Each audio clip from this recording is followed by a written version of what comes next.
for a business, I mean, you're the account to be followed. So you have no obligation to follow any of these people. I try to start DM conversations with potential clients. And there's two really easy ways to start those. One is if they liked a recent post, I can reach out and just say, hey, thanks for engaging with my stuff. Thanks for keeping up with me, stuff like that. And the other one is when they follow you, it's very easy to send them a message. So I think the best thing that you could do is reach out, say thanks for the follow, find something that you can genuinely compliment about their account, or like ask them a question, just like, start a normal conversation with no means of where you're hoping that it would go. Just start some kind of conversation would be a great way to do it. Welcome back to After Hours Entrepreneur, your guide to leaving your day job and building up your six-figure business. Woo! You are in for a treat today because we are joined by Derek Videll. Derek is an expert in Instagram advertising and has been a solo entrepreneur for quite some time. Super, super interesting conversation. He's the host of the Social Media Marketing with Derek Videll podcast, presented by his company, Social Bamboo. I've known Derek for a little while. He is awesome. He's very inspiring. And in today's episode, we're going to be leaning into how he was able to move from college kid to sales to owning his own company, his own social media marketing company. It is incredibly inspiring. And not only is he going to be kind of walking us through his mindset, but he's also going to be giving you tactics, real actionable stuff to make the most of your opportunities, to leave your day job, and to build your six-figure business. One of the things that I really hope you can walk away with here is how to generate leads today.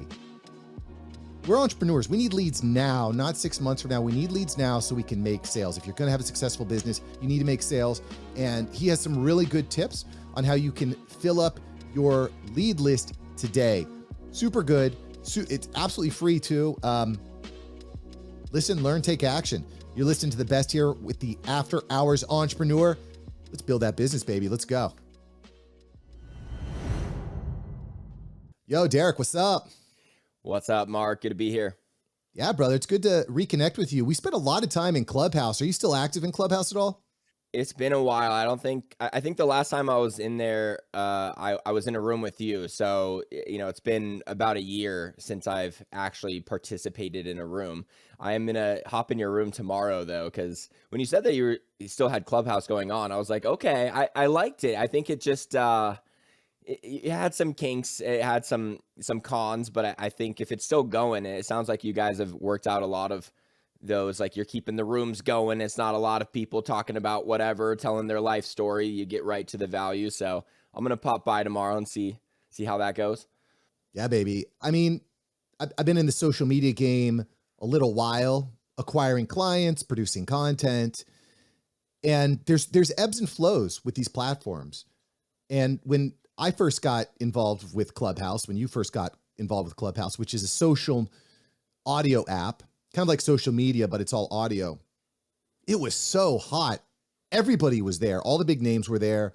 I was landing tons of clients. I was hosting huge rooms, hundreds of people. And then it was like all of a sudden, Twitter, LinkedIn, all these other companies started mimicking that social audio, and the attention just took a huge dip. And we're going to get into this during today's episode, but it's funny to me how attention is always moving. And now that the attention is kind of back on Clubhouse, I've been co-hosting rooms on Tuesdays, and they've been really popular. I mean, we've got at least 50 people in these rooms sustained, and the people that are joining are staying. So to me, that says it's a good thing. And then one of the cool things that happens with connecting with people on Clubhouse is all of a sudden you go over to your Instagram, in my case, my Instagram profile, and I've got a ton of followers on my Instagram. It's like, this is pretty cool. People are finding me on Clubhouse, then coming over to Instagram. So I actually do have a kind of a technical question for you, Derek. When you get a new follower on Instagram, what do you do? Do you reach out? Do you say hi? Do you have any sort of technique that you like to implement when you get a new follower on Instagram? So a lot of people think, should I follow them back? I think this is a thing that was more of how it worked on Facebook. You send a friend request, the other person accepts it, you follow each other. Instagram is more, you can follow who you want. I think maybe if you're a personal account and a friend follows you, then it's a little bit more implied that you should follow them back. For a business, I mean, you're the account to be followed. So I wouldn't say you have no obligation to follow any of these people. Like they're not expecting the business to follow them back. So that's the first thing, especially because some of these accounts will be following so many people, and it can kind of look bad in a way. Like if the account has like 2,000 followers and is following 4,000 people, the average person isn't going to look down on that. It's just a lot of people kind of understand the follow unfollow thing that people did for a long time. I mean, in that case, person would just be following without the unfollow back, but it kind of looks like they gain their following by just following a lot of people. And just kind of psychologically, it looks a little bit cooler if they've got a ton of people following them. They're not following a lot, so there's no obligation to follow back. There is some ways that I've messaged people in the past. I need to get more active with this. I try to start DM conversations with potential clients, and there's two really easy ways to start those. One is if they liked a recent post, I can reach out and just say, hey, thanks for engaging with my stuff. Thanks for keeping up with me, stuff like that. And the other one is when they follow you, it's very easy to send them a message. There are automation systems that will automatically send the message for you. If they could make it where the message would send like an hour after they follow you, I'd probably be more apt to do it. But when it's just like, right when they follow you, it's like, it's disingenuous. So I don't like using an automation system like that. So I think the best thing that you could do is reach out, say thanks for the follow, find something that you can genuinely compliment about their account, or like ask them a question, just like, start a normal conversation with no, means of where you're hoping that it would go. Just start some kind of conversation would be a great way to do it. If you're like an e-commerce company and you're getting a bunch of followers, like there's a point where you can't really keep this up. So to give you, the short answer, if you're a coach and you rely on these connections and you're looking for coaching clients, the best thing is probably to start a DM right there, because it's just a really good way to say, hey, thanks for the follow. It's just an easy time to reach out. Otherwise, right now, I won't say that I have a system for every person that follows me. To me, it's a no-brainer to send a DM. Be like, hey, thanks for following. Glad to connect. What challenges are you working on? Are there any interesting problems that you solve? What does your business do? The amount of times I have this conversation, Mark, I don't have enough leads. Mark, I don't have enough emails on my email list. Mark, I don't have enough subscribers. But it's just amazing to me, the small things that we take for granted, such as a new follower, someone that said, I like the content. It's interesting. Let me follow. That's about as hot of a lead as it gets, right? I used to work in the insurance world. And when someone would go to our website and run a quote for car insurance, like that is a hot freaking lead. And you're going to spend all your time cold calling people. Why not just hit up the hot lead, the warm lead, someone who's hot to trot right now? And or just waiting for your content to find someone and them to call you. Right. We're spending all this time to produce content. And then when someone says it looks good, I'm going to follow for more. It just seems negligent not to say what's up. Right? No, I agree. And now that you're saying it, I'm like, yeah, I really need to be very active at always doing that, because especially at this point in Instagram's maturity, when someone chooses to follow you, it is a big deal. I think we overlook it because there's so many spam accounts and people have gotten so many followers that aren't real, and you don't really look into it. Or sometimes it'll be like a private account follows you with barely any posts. But the crazy thing is we probably have some CEOs of huge companies following us that have like private accounts with like 0 posts. Like they're just like, they just use Instagram as a user. Like you really don't know who that person is. But a lot of times it's just very clear, like, hey, it's a small business owner. It's exactly my target client. They're following me. They probably came from the podcast or YouTube. Like this is a prime time to reach out, because like I was saying with like when you DM them, when they like your post or when they follow you, it's a little easier to start the conversation. So it's easier to start it then than just randomly down the line going through your follower list and just DMing people, whatever you would then. It's just a much easier in. Yeah, get them while they're hot, get them while they're warm, get them while they want to Yeah. talk while you're. Because they probably watched a bunch of your content that morning. If they just followed you, like it's so much better to do it then rather than when they, have been watching someone else's stuff. They're more into someone else's material at the time. Then you message them then. Right. Or in my case, where someone was listening to me on Clubhouse, they like what they heard, they like what I was saying, then they want to follow me on Instagram. That person they really want to chat. So being the person to open that door and make it easy, I think at least makes a lot of sense. So I think, ladies and gentlemen, boys and girls, dogs and cats, if you walk away from this episode with one thing, don't squander the opportunities. If someone wants to follow, wants to connect, like that's the time to connect. The leads are there, which is really what we're going to be talking about today. Before we get too technical on you, I do kind of want to back it up, and I want to hear a little bit more about your story, Derek, because this is the After Hours Entrepreneur. Our goal is to help you, the listener, hit your first six-figure year. Woo! Make that money, give you the freedom, help you leave your day job and do something that you love. So I want to kind of back it up. I want to hear Derek's story, of course, the founder of Social Bamboo, social media marketing agency for businesses. But I want to talk about your start, right, Derek? We go back in time a little bit. You were doing direct sales for Cutco. Yeah. Right. So what was that like selling for Cutco, and how did you make that transition to opening your marketing agency? So I started selling Cutco my junior year of college. I was fired from my bartending job, and I was about to graduate with a communications degree, about as broad as it gets. And I was like, I definitely need some more resume experience. So I typed in entry-level sales, clicked on the first thing, applied, got an interview. An hour later, got hired. A lot of these sales companies, they hire everyone, right? So I thought it was a big deal. It's like, I got hired. You show up to training, and it's like, oh, every person's here. So everyone got hired because everyone gets a shot, right? And I went through the first couple weeks of the Cutco training, and or they call it your fast start, where you go out and you do as many practice appointments as you can. That's how they're framed. You hit up your friends and family. So you do start with your initial names list. And I just worked a ton, and I got like below average results on the average order and the closing ratio and stuff like that. But I showed back up at training to recap like how it went for like the 20 of us that went out, and I was number one by far.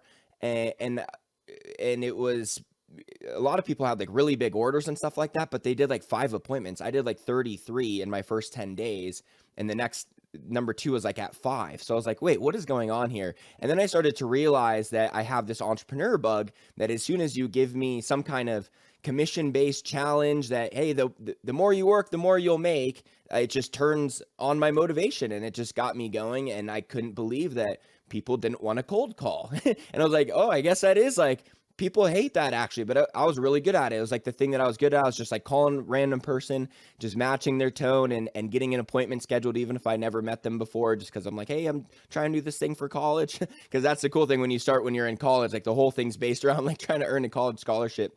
But I just loved it. And I had every intention of, when I graduated college, like 2 years after that, because I was a super senior, that I was going to just take my resume, go apply for a job, and work up the ranks and get promoted. So I was, at least, I knew I was motivated in the business sense, but I was like, I can't wait to get promoted at companies until I am the CEO.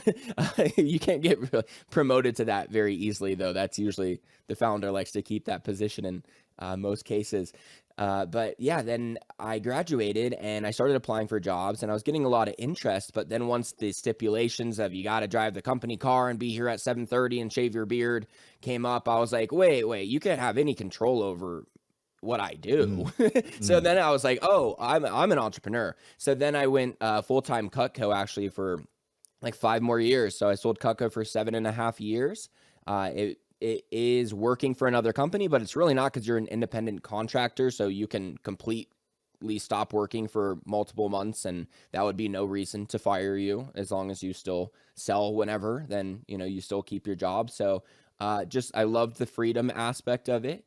And I eventually wanted to transition out because I was getting a little bored with the daily schedule there. It's a lot of driving around. It's a lot of working weekends, lots of like home and garden shows and stuff like that every Saturday, Sunday. So it would be like 40 weekends out of the year I'd be working some event if you're really like crushing it with that job. So wait, I just So want to freeze the story yeah. right here because this is interesting. I actually sold Cutco for a little while, and I was that 5 appointment type of guy. I found it very difficult.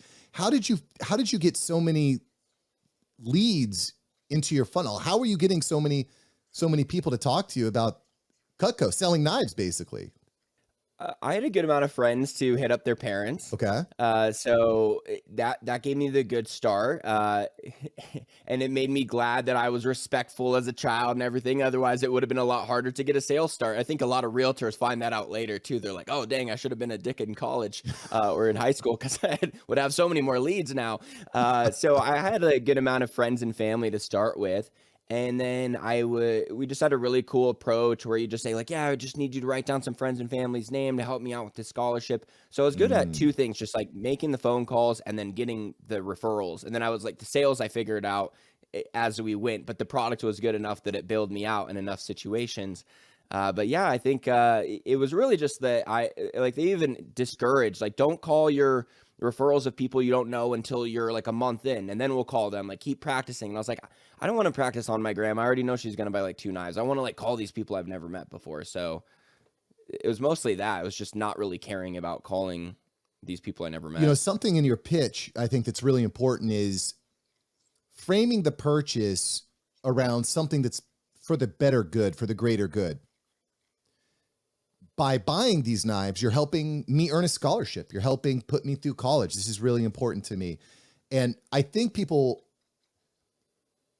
they're purchasing something not just for their own good, but for your good. And I'll give you a perfect example, something that happened to me this weekend. My daughter has recently gotten into Pokemon. Loves Pokemon. Crazy, I know, but she's really enjoys Pokemon. So we've started playing the card game, which I think is great, by the way, for parents. It teaches math, it teaches reading, comprehension, problem solving. I think it's a really good game for kids. But we don't have a lot of cards, right? And to buy cards, they're freaking expensive. You buy a pack for $5, you get 10 cards. You're not building any deck. I mean, it would take hundreds, if not thousands of dollars to actually build a deck that way.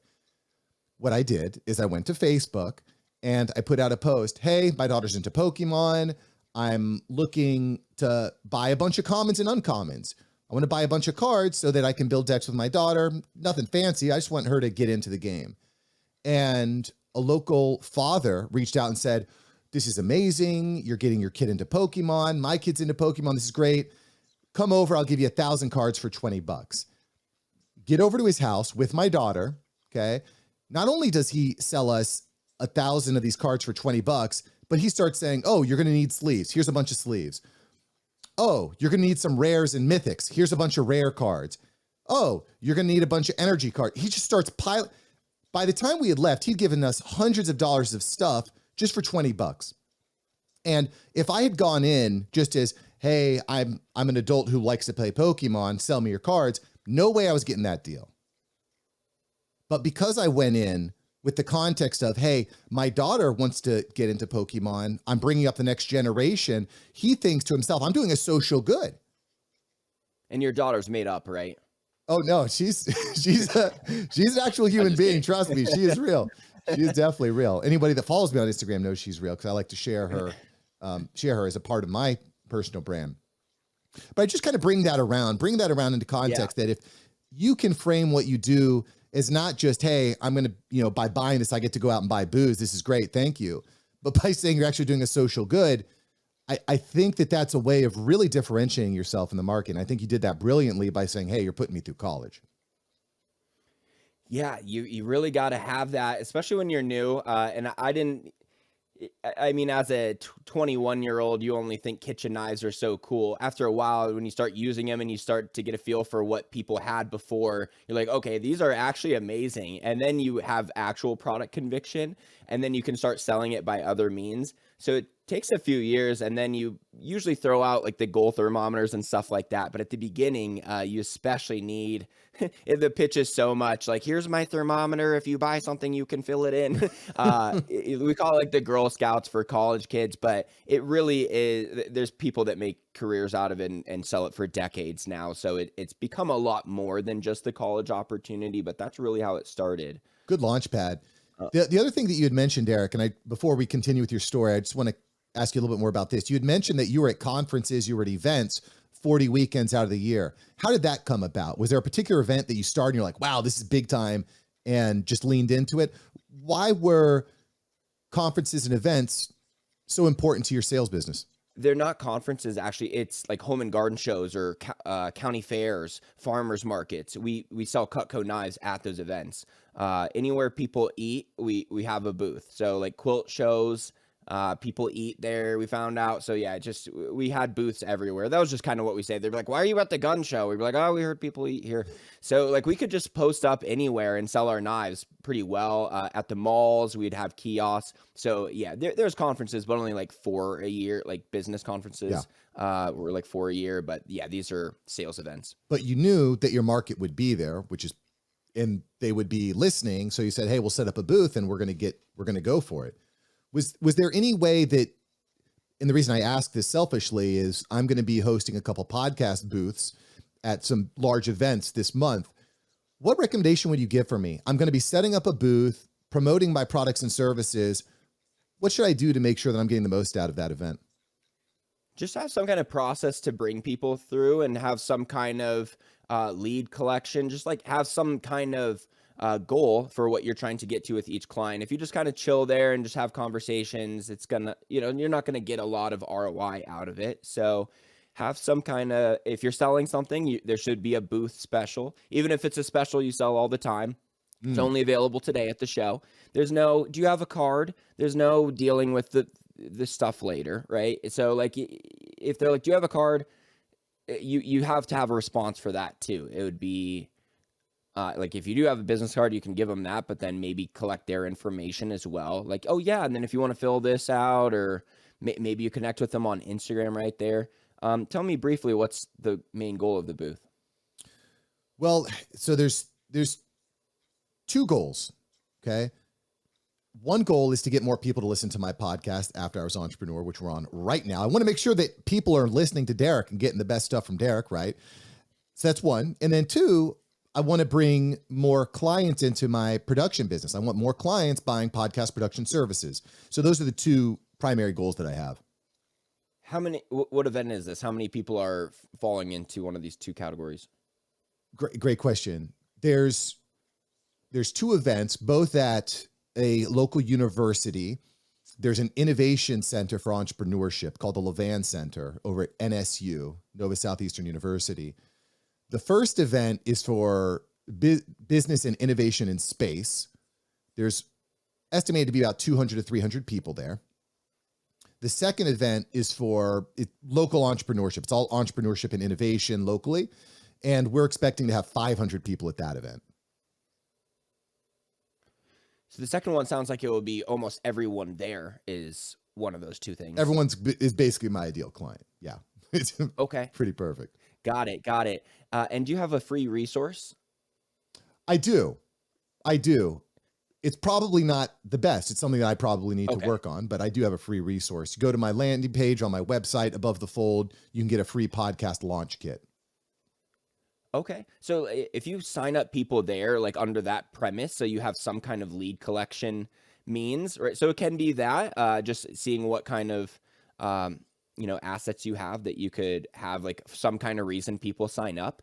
What you'll see at a lot of these booths is they do giveaways. They do, like Renewal by Anderson, they're doing giveaway for windows. The gutter people are doing a giveaway for their product, and they're just trying to attract an audience that way. So that's how they collect leads, rather than just say, hey, if you want to put down your info, we'll call you later. That's not sexy sign up. So the giveaways is very popular. Otherwise, like I see the free resource being something, be like, yeah, so after the event, we'll just send you a podcast launch kit. We don't think you're trying to start a podcast, right now, this hour. You're at this event, obviously. So we'll send it to you after, but you just want to fill this out, send you a podcast launch kit, and then you can find us on Spotify or wherever and have that kind of conversation with people.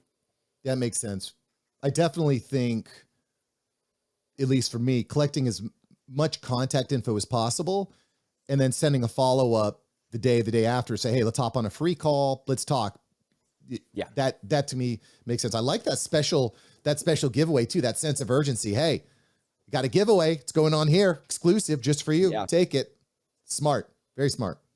I wasn't expecting to talk. We'll get into that a little bit more too in a bit here. I'll finish my story if you want me to. Yeah, please continue. So you're at Cutco, you've been there, you're a veteran, you're excelling, but you need the next challenge.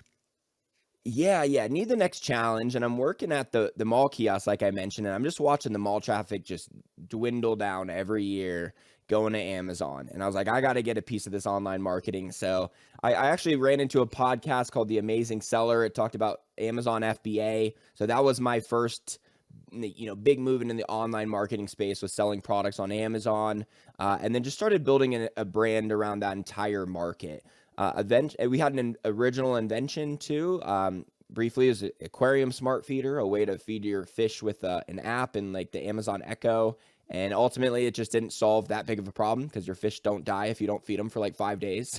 So you don't really need to spend $100 on this thing to just make sure they get fed every meal on the hour, right? It just didn't solve that big of a problem. It was just like really cool sounding, but eventually we just dissolved that company and went other ways. But during that time, it was about a year into it. We had about like 20,000 Instagram followers, and I was looking for more information on how to grow an Instagram following and sell more product, and just went to the podcast app because I was still a traveling salesman and typed in Instagram. And the first thing that came up there was like, oh, they came out with an episode 6 months ago, and that's the only episode. Like, it was just like a bunch of shows that like just started and like quit immediately. So I was like, this is kind of crazy. Like how if I type in Instagram, there's not just like a dominant podcast. So I started it called Instagram Marketing Secrets. Like a few hours after that, actually, I started immediately. I was like, oh my God, there's an opening. I started on Anchor, like while I'm driving. I'm like, all right, I need to record episodes right now. So I did like 3 episodes that like first day that I thought of the podcast was the first day that I came out with 3 episodes. And I just started going 1 episode a week after that. But since it was called Instagram Marketing Secrets, I was getting like a few thousand plays like per episode, like 2 months in. So I then just started figuring out what to sell them. And here we are. Genius. And I got to give you props for actually hitting record and making it happen. It reminds me of what Russell Brunson, founder of ClickFunnels, did. He just pop open his phone every day on the way to work, and he'd record an episode right through his phone. I also love the idea of starting, learning, hey, the market's not here. This idea didn't work. Let's shift. Let's try something else. I think it's really easy as a young entrepreneur to get really married to your first idea, to feel that sunk cost fallacy that I've spent so much time, I've spent so much energy, I can't possibly do anything else. And I suffered this with my first show, The Awesome Dad Show. I said, this is the only show I'm ever going to do. I've spent hundreds of hours, tons of time building up this show, but it wasn't leading into any sales. I was making like a few hundred bucks a month, but it was not, the path to monetization was not there. Follow the market. Follow the market. If the market's not there, stop banging your head against the wall trying to create a market. And that's another mistake. Don't try to create a market. Find a market that's there and lean into it. So tell me about that first offer. You have this Instagram marketing podcast, which I'll put a link below. It's still going now. You've got the Instagram marketing podcast. How did you develop an offer? What was your first offer that you sold to your listeners? It took me 2 years and probably about 8 to 10 offers before I considered one that actually worked. And the cool thing is when you're figuring out offers, it's not like you're going to get 0 sales. It's like, I put it out, no one bought it at all. Like, you're still going to get some sales. You're just like, it's not something I can sell for like every month for an entire year type of offer. But the first thing I ever sold was, it's $45 and I will go audit your Instagram account. And I would just go above and beyond. So this was really necessary for me too, because I started this podcast with just the knowledge of my one Instagram account, like that was for my e-commerce business. Like I hadn't even gotten into making an Instagram for my own podcast. I don't think I made an Instagram for the podcast until like episode like 30 or something like that. I'm like, all right, I'm hypocritical at this point for not having an Instagram for my podcast. So I just didn't have that much information outside of my own business. So doing these audits like really opened up a lot of new episode ideas, because then I could get into their businesses and see what they're doing wrong. And I was like, oh, these are the common mistakes that people are making. So it was really good for that. But yeah, it was like $45. I think I got about like 20 or 30 people to buy it over time. And then it wasn't that great of money, and I would send people like 5-page PDFs. Like I would just go wild. I was like, I don't care. I'll just like way over deliver for these people. And yeah, that was the first thing I sold. Then I went into the $1,000 course. I called IGM University for $997. I bought a course. This is another key part. I bought a $5,000 coaching program because I'm like, oh, I want to sell courses. A couple hours later, I bought a $5,000 coaching program on how to sell courses. There's something about like a lot of entrepreneurs that are successful that you'll see there's not much time in between. Like, should I invest in my education on something I want to do, or should I just never start? Is like what a lot of people do, right? Or they're like, should I just start and just kind of like not know what the hell I'm doing and think I'm like saving money like by not investing in some kind of path. So ultimately that was a path of how to sell courses through a webinar. And I was catching that in 2019. And I think if I started that an hour or a year or two earlier, it was pretty easy to sell a $1,000 course through webinar for a minute. And now a lot, like people don't do that, especially when there's no like human contact involved with the course. It's a lot harder to sell a $1,000 course to a 1-hour webinar. But that was the path that I went, spent like $10,000 on ads, didn't sell a course. And I was like, okay, I got to switch the path. And that was the other thing. I didn't point the finger at like, oh my God, that's scam. I was like, oh, okay, like moving on. So like it was still really necessary for me to buy that course. But ultimately going through that path, I was just a little late to webinars through ads. That's why you don't really see them anymore. And I was not professional or good on camera. I was filming it on my phone with like poor lighting. Like it was bad, looking back, I'm like, of course it's a failure, but it was just super, super necessary to my story. So, lots of tweaks. And now I got the offer as I have it now. That's great. I firmly believe that it's better to be incorrect than indecisive. Firmly believe that, because at least if you're incorrect, you've done something, you can learn from it and you can improve the next time. Right? Yeah. So all this time, you're mentioning dropping thousands and thousands of dollars to educate yourself, to execute these courses. How are you making money? Did you have a day job at the time that was kind of funding the side hustle? How are you making money to keep this thing going? Yeah, there was a point where I was working Cutco doing my e-commerce business and the podcast. So, and having a girlfriend. So had to get rid of the girlfriend. That is what happened. But it's not as malicious as I made it sound there. So, podcast making no money. I was still like, selling the $45 thing, e-commerce business, barely making any money because any profit just gets rolled back into just buying a higher quantity of products or buying a new product. And then the Cutco, like I had that. So what a brilliant thing, like to have Cutco though, like as a means of transitioning into entrepreneurship, because it is work as much or as little as you want to. So I didn't have like a job like, hey, like you can't be working on your business. You got to be, in stores. Like they knew I was all working on different things, and they knew that my sales numbers are just going to slowly dwindle down from here. And it was 1 year and 9 months that I still had to sell Cutco while building these other businesses. I was hoping like one more year of selling and I'll be out, but I had to do it for another 1 year and 9 months. So the transition can take a minute. You do need some kind of guaranteed cash flow, but then there is this point where you are like making enough to meet your living expenses from the other income, and then you have the option to get rid of your, in this case, Cutco, like your cash flowing business and or job, and just go full time with the other ones. And that was kind of what I needed, because driving around all day, like there's so many times I'd just be like praying, like someone reschedule so I can like hop on my computer and go in a coffee shop and like Yeah. work on this other stuff that I need to for one of the other two businesses. Like 3 businesses is just like, especially when they're all in the learning phase and you don't have anything figured out, like they're all in test phase and you have to learn about the different things for each one.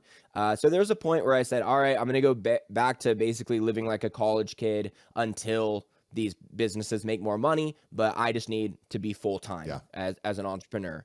So it was tight. There's a lot of times that you're like, all right, let me download Taco Bell's app to get their free taco.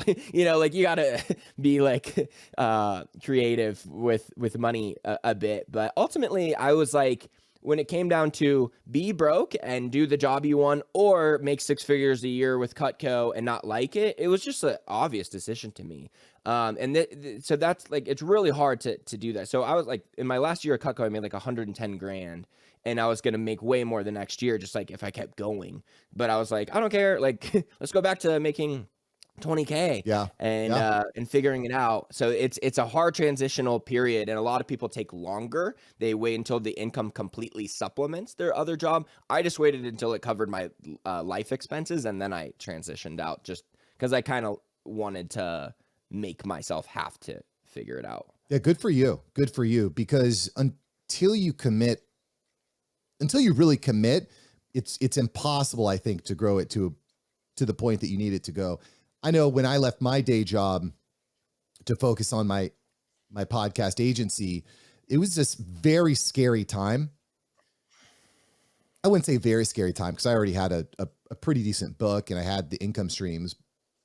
But I mean, it was a hit. And my wife is not an entrepreneur. She does not have that mindset. So I think still to this day, she gets scared when I start talking about what my plans are. She's like, you're going to spend how much money to do what? And I'm like, you got to risk it for the biscuit, baby. We got to risk it for the biscuit. But I do think that the more often you're taking those risks, the more comfortable you get with discomfort, the easier it certainly gets. So all that said, with my little aside, what was the offer, Derek, that really propelled you? Like, was there a particular offer? Was there a particular thing where like, I've tried 10 different offers, nothing has really worked. This one works. Let's lean in. What was that offer? The initial thought process that was the mentality that was necessary for me to innovate this. I'll say this because this is really important to all of you who are selling any kind of digital education. I had to be able to think for myself a little bit. When you are following a course and you're just following it by the book, it's kind of the way that you should do it when you're new, because you don't have any wisdom to make decisions, right? So I was just following this person's course on how to sell courses through webinars. And he had based it because he had made a bunch of money doing that the few years before, which means that he was able to make it. Like when you're following a course blindly, you are a lot of times a few steps ahead, especially if you're like buying it from like a big course creator and he already kind of saturated that market, and he kind of like, almost cannibalized the opportunity himself, just turning everyone into a webinar course creator.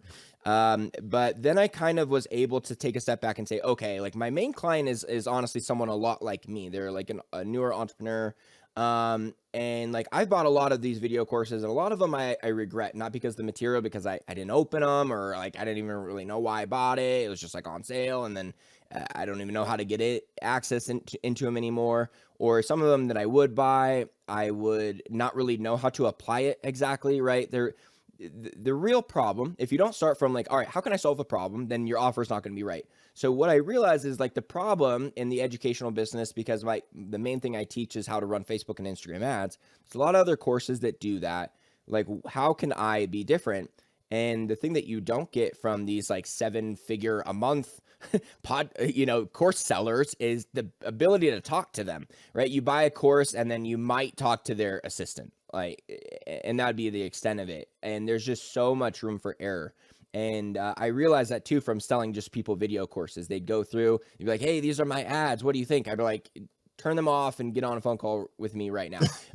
Because you just can't do it. Like, and it's just, you realize that a lot of people need accountability. A lot of people have very specific questions to their situation, a lot of people have technical problems that until you get rid of that, you can't even continue with your online business. So I was like, they're really just, I need to talk to these people every week. Like if I just start with the problem of how can I teach people how to run Instagram ads themselves and actually like look them dead in the eye and say, if you do this, like you're going to be able to do it by the end of it. I'm like, I would need to talk to them. So ultimately, the way I had to structure it to solve this particular problem was I did a pay-as-you-go program. So the other issues, a lot of them are like $5,000, right? Like even that one I bought on credit, which I realize Americans love to do. And like every time I try to sell something on credit to another country, they're like, what are you talking about?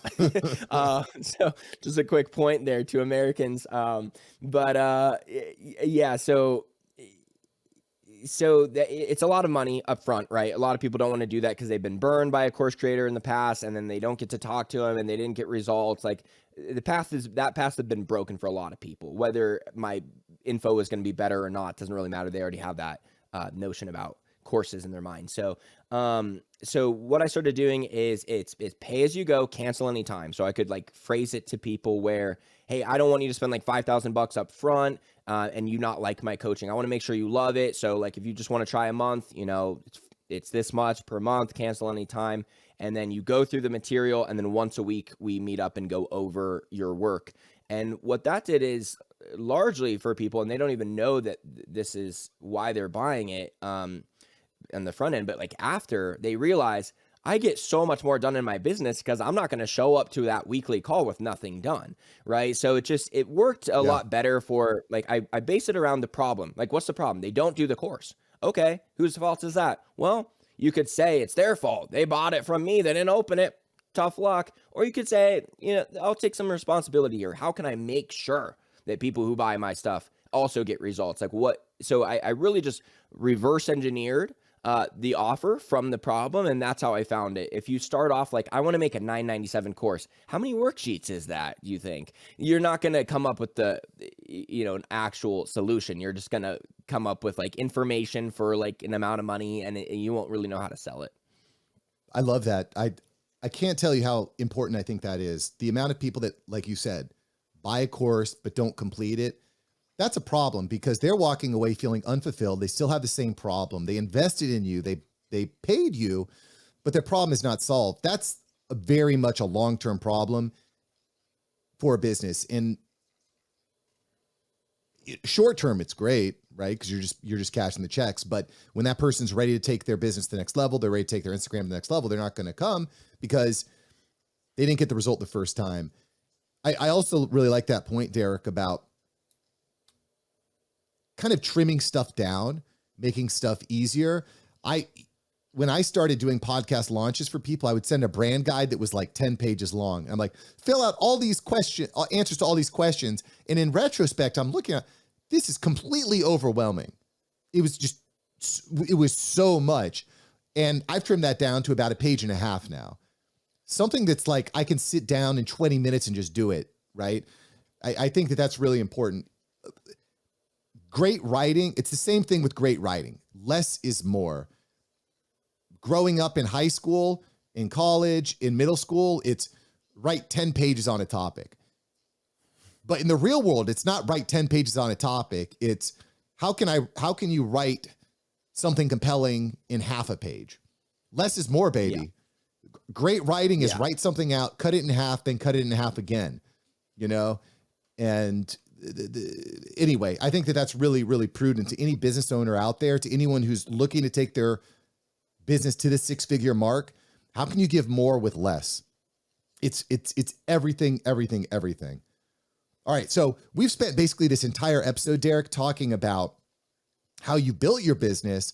We haven't been talking a lot about Instagram, but that's what your specialty is. So before we get into the rapid fire section, I do want to ask a little bit about Instagram ads. That's what your company handles the most. Oh, sorry. I thought you were done there. Well, I guess my question is, why Instagram? There's so many places to run ads. That's something I'm starting to dive into, is running ad traffic to my show, to my offers. There's so many places to run ads. Why is Instagram still a good place to run ads to? So Facebook and Instagram, they have a lot more information on people than a lot of these other platforms do. Like LinkedIn doesn't really know a lot about you outside of your professional career, right? They don't know all the the relationships you used to have. It's just like, everything about you. So Facebook and Instagram is really good at targeting, for one.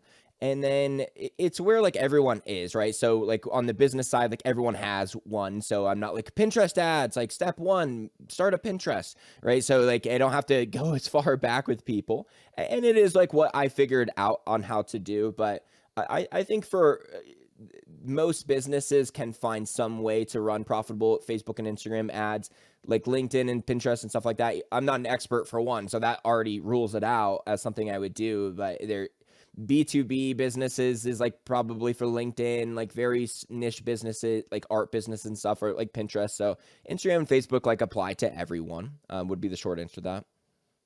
And how much should we put into a budget?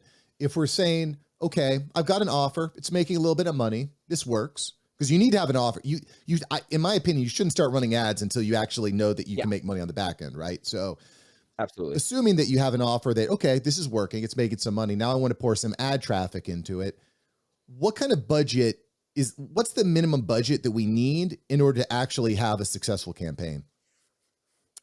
So on Instagram and Facebook, you said a daily budget, but ultimately like what your total budget would be, that would be the minimum to like actually test something. I would say is normally $500 minimum to at least get enough data to tell you what to do after, even if it doesn't work.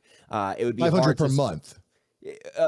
Just like total, like just to like on a one campaign, right? Okay. So it's like you can't really say a monthly, because it's like if it works, then we'll keep going and we'll like increase it. Like you can change it, every second that you can change your budget if you want to. So it's not like ad campaigns in the past where they're like, all right, we're gonna do all these TV channels, like we'll pay for it, and then like we'll regroup next year and see if it worked or not. Like you're gonna know in real time if it's working. So yeah, a lot of times like I'll have students go through, like I just tell them like $500 is like the minimum we're going to spend. Like even if it's going bad, we're going to tweak and test and write different captions and make different content and show to different audiences. And until we've spent at least that, like we can't say that it's not working, right? It's just not enough data. So like 500 would be the minimum. There's so many variables to this question too, but I do want to give you just like the simple answer. Otherwise, like on the daily budget, it would be $5 to $10 a day per audience that you're trying out. So if I'm trying out Gary V's audience and Tony Robbins' audience, I'm going to have that for each one. So $5 a day minimum is good. And I usually start at 10 though, but it's really effective at spending those lower budgets because it's going to try to spend it as effectively as possible. So the more money you give it, if it's got like $1,000, it's going to be a little bit more, I guess like reckless maybe isn't the best word, but like a little reckless. So like, all right, I don't know if these people will convert, but you got $1,000 today. We're just going to show it to all these other people. Otherwise, if you only give it $10, it's going to be very patient and, with who it shows that ad to, because it knows it has to get you some results with that $10 if you're going to increase your spending. Makes perfect sense. Test different ideas, $5-10 a day, different audiences, maybe even different demographics and psychographics. Quick funny story. My first podcast, The Awesome Dad Show, I created to help inspire dads to play an active role in their kids' lives. I want to inspire dads. I think dads are awesome. We provide a lot of value to our kids. We are the big foundation for our kids' lives, particularly young men, but that's a whole nother story. So I start this podcast, I'm recording, and as I look at the data coming in, almost 50% of the listeners were women.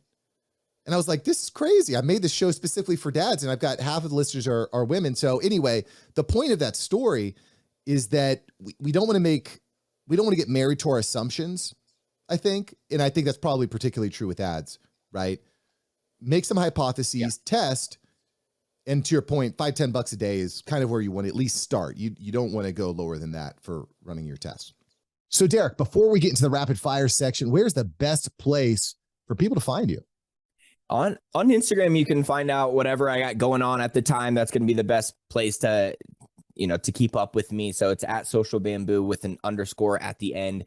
Just check out my bio link for whatever free resource I got going on at the time. And feel free to DM me and ask me, any questions you have from this episode. Dig it. Dig it. All right, cool. So that is on Instagram, socialbamboo_. I'll see you there. All right, cool. So let's get into the rapid fire. I hope you're ready. I hope you're buckled up. This is going to be intense, but I will hold your hand the whole way. You're going to be okay, Derek. All right, you ready? I think so. It's really not that serious. I'm not going to ask you who you voted for. It's not that serious. All right, Derek, what's the scariest movie you've ever seen? The Grudge as a kid. That's a good one. If you could live anywhere in the world, where would you live? I don't think I've been there yet. I just got back from my first Europe trip, and I loved Italy, mostly for the food. So I'll go with somewhere in Italy right now. Yet to discover which city. Dig it. Italy's beautiful, great. One of my favorite places to visit. However, I do not think I could handle how slow meals go. I remember visiting with my wife, and we're in Italy for like a week, and there's a lot to see. We're in Rome, a lot to see. They're infinite. And we went out to dinner this one night. And it was like 4 hours. The guy's like, and here's the salad. And then 30 minutes later, here's some pasta. And then 30 minutes later, I'm like, come on, man, let's get on with it. Yeah. I was definitely not about that pace either, but we didn't really run into that issue. I don't know. It's like they kind of knew like we're Americans, and we wanted it faster, and especially because we're like trying to see as many things as we can. Like we have like plans that night to go to like every museum we can fit in or whatever. So yeah, I think we had one night where like we'll try to go at their pace, and we still were like the last one's there, first one's to leave. So we're like, it was 2 hours. Like we don't need to talk anymore. So. Is it busy entrepreneur? I'm more of that, like, I want to, as soon as I see my server, I want to order. I'm like, baby, order, kids, order. Let's order now. We got to get the heck out of here. But maybe maybe there's something to be learned. If you could be any animal, what kind of animal would you be? I'm going to go with bear. I just feel like they're tough shit, but they also aren't like looking to pick a fight. Like they're calm. They're cool and cute looking, even though they're vicious and could kill you. So just like bears. That. Yeah. I dig that. What would you order for your final meal on death row? Probably sushi. Good answer. If you could sit next to anybody on an airplane, who would you sit next to? My future wife.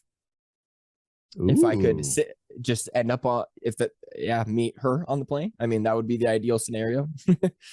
You heard it here first, ladies. Derek, single, ready to mingle. Southwest. I'll see you there. Final question here for you. If you had 10 seconds with yourself 10 years ago, what would you say? Bitcoin. Words of wisdom. Derek Videll, thank you so much, brother. Thank you so much, Mark. Well, I hope you enjoyed this episode here with Derek Videll. More great episodes coming. Derek is awesome. You are awesome. We've given you the tools. Now you need to take the action and make it happen. And by the way, if you haven't yet, hit that subscribe button right below. Fresh episodes coming to you. I'm promising you bring me your best. I'm bringing you my best. Each and every week, multiple times a week. I really want to make sure that you build up that six-figure business because I know how much better your life will be when you make it happen. All right. I'll catch you next time here on the After Hours Entrepreneur. Peace.